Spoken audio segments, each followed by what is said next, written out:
na ipangilin ang ikapitong araw. Wala. Pansinin po natin, yung pagkakautos ng Panginoon na dapat ganapin ng mga tunay na alagad. Sa aklat po ng Mateo, pansinin niyo po yung bilin ng Panginoon. Sa Mateo, Kapitulo 28, sa talatang 18 hanggang 20 na po. Ito na po yung ating batas sa bagong tipan. Ang batas ng Panginoong Hesukristo na itinuro ng mga apostol. Sa talatang 18, at lumapit si Jesus sa kanila at sila'y kanyang kinausap na sinasabi, ang lahat ng kapamahalaan sa langit at sa ibabaw ng lupa ay naibigay na sa akin. Kaya lahat ng kapamahalaan, lahat ng authority sa langit sa lupa na kay Kristo. Kaya nga sinabi ni Pedro sa Gawa 4:12, sa kanino mang iba, walang kaligtasan, sapagkat walang ibang pangalan, authority, na ibinigay sa silong ng langit na sukat nating ikaligtas. Kaya walang authority dito sa mundo na ikaliligtas, kundi ang authority ng Panginoong Hesus, sapagkat nasa Kanya ang lahat ng authority. Ibig sabihin, magpapasakop tayo sa Kanya at susundin natin ang Kanyang mga ipinag-uutos. Yun po ang ibig sabihin ng authority. At sa talatang 19, dahil dito magsiyaon nga kayo at gawin ninyong mga alagad ang lahat ng mga bansa na sila inyong bautismuhan sa pangalan ng Ama at ng Anak at ng Espiritu Santo. Pansinin po natin na inutusan yung mga alagad na gagawing alagad ang mga bansa paano babautismuhan. Utos yan ng Panginoon. At ano pa? Pagkatapos mabautismuhan sa talatang 20, na ituro ninyo sa kanila na kanilang ganapin ang lahat ng mga bagay na iniutos ko sa inyo. At narito, ako'y sumasa inyong palagi hanggang sa katapusan ng sanglibutan. Kaya yung authority ng Panginoong Hesus ay sa pamamagitan ng kanyang mga ipinag-uutos. Yan ang authority na ikaliligtas. Kaya nga, ang mga apostol ay binigyan ng authority. Si Pablo ay isang apostol. Meron siyang authority na ituro ang utos ni Kristo para ganapin.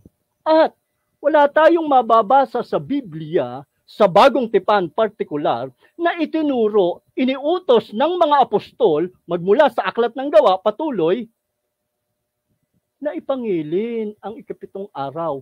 Wala po tayong mababasa niyan. Manapa, ipinaliwanag yan ni Pablo, gaya ng binasa natin kanina, na ang araw ng Sabat ay inalis na. Pinawi na yan. Kung papaano sa pamagitan ng kamatayan ng Panginoong Hesus. At kaya nga, huwag na tayong humatol pa. Gaya ng mga anino, gaya ng mga kautusan tungkol sa pagkain, inumin, tungkol sa kapistahan, bagong buwan, o araw ng Sabat. Kaya, ang araw ng Sabat, hindi iniutos ng mga apostol na may autoridad na ipangaral o ituro ang mga utos ni Kristo. Hindi iniutos, bagkos ipinaliwanag ni Pablo na wala na ang pangingilin ng ikapitong araw. Kaya, sa panahon ng bagong tipan, wala na ang pangingilin ng ikapitong araw. Tapos na ang layunin nun. Humanggayon sa kamatayan ng Panginoong Hesus. At ang mga Kristiyano, nasa ilalim na hindi ng kautusan ni Moises, kundi ng kautusan ni Kristo. At si Kristo, gaya ng kanyang bilin sa mga apostol, wala kailanman iniutos na ipangilin ang araw ng ikapitong araw.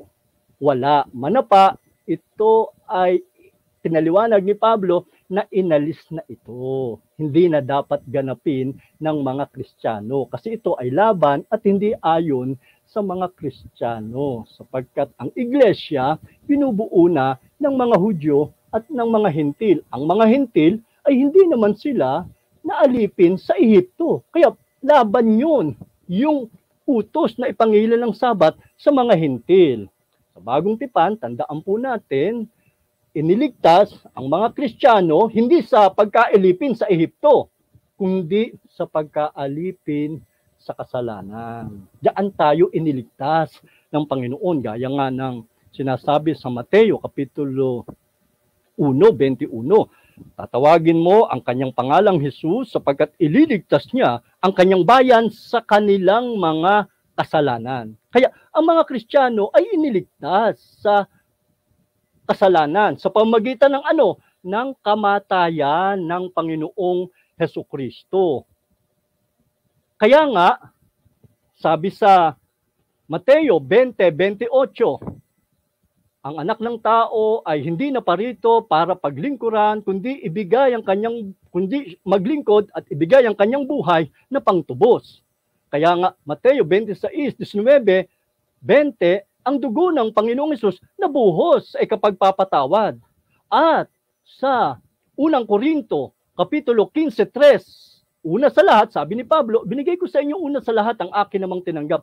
Si Kristo ay namatay dahil sa ating mga kasalanan. Kaya yung kamatayan ng Panginoong Hesus, yan ang tumubos sa ating mga kasalanan. Kaya kung saan tayo tinubos, hindi sa lupain ng pagka-Ehipto, kundi sa kasalanan. Kaya ang aalalahanin natin ngayon ay ang Lord's Supper. Ang pagpuputol-putol ng tinapay at pag-inom ng katas ng ubas. Hindi na po natin aalalahanin yung mga Hudyo na naalipin ng mahabang panahon sa lupain ng Ehipto para lang sa kanila yon.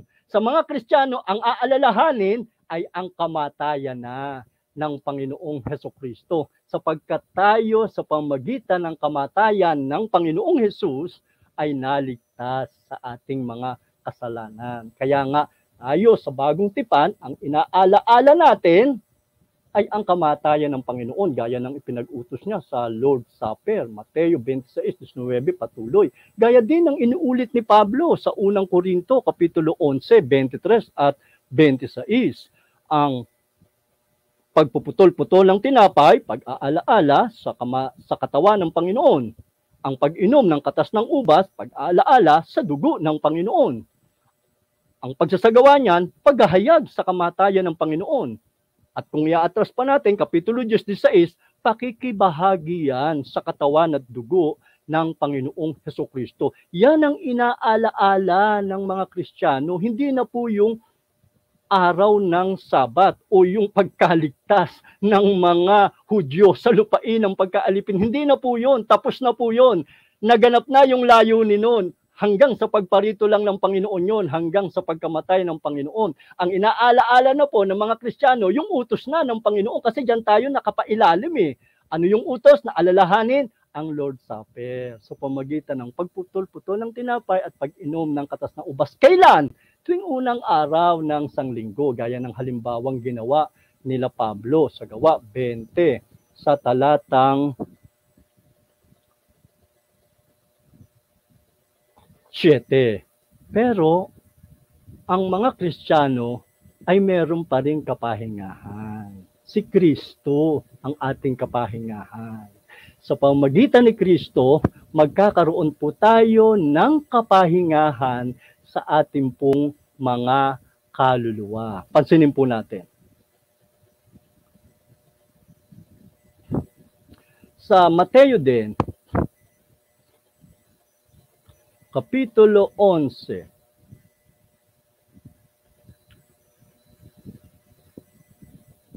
Ito. Sa talatang 28.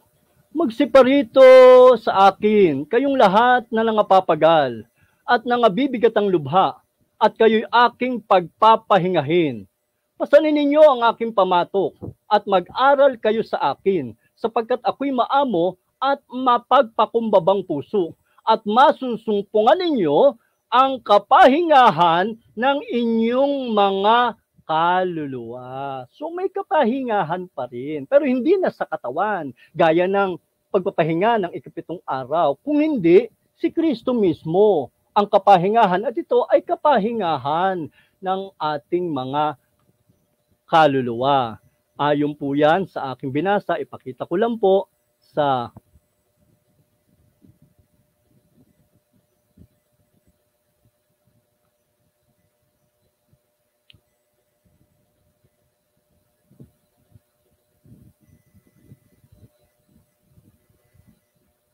Yun, sa Kapitulo 11, sa talatang 28 hanggang 29, na ang kapahingahan ng mga Kristiyano